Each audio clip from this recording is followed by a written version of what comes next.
With the hosting of the major national and international events, the country's desire now is to create a secure environment. One of it is to address criminal activities or transnational crime along the land and sea international borders. A three-day workshop is being held in Port Moresby this week to support and strengthen security work along the international borders.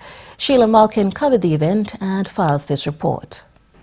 With the increase of transnational activities taking place in the country, this workshop is now aiming at strengthening officers in charge of controlling such activities.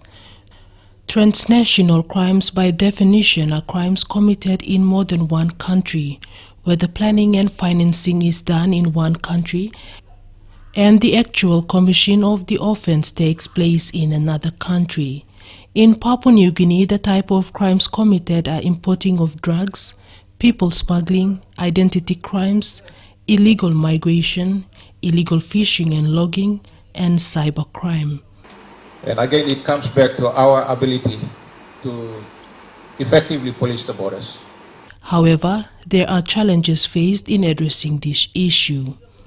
The head of the Police Border and Crime says countries have borders to protect its sovereignty, however, crimes has no border.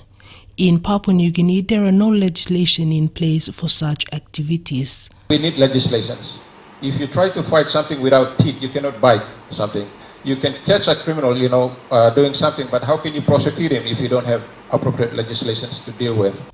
Meanwhile, Deputy Police Commissioner for Administration Rafael Wafolo, who officiated the opening this morning, says police need to work with its Australian counterparts to revive border patrols on a quarterly basis. That way we'll be able to monitor transnational criminal activities across our wide borders within this country.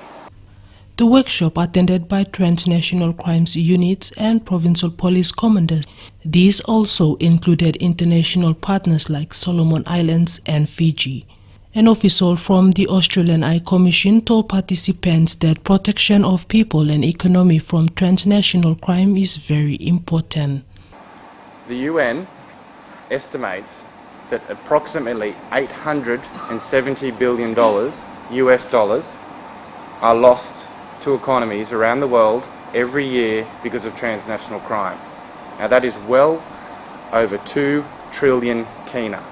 The workshop conducted here is looking at tightening securities in areas that are vulnerable to transnational activities. Sheila Malkin, NBC National News, Port Moresby.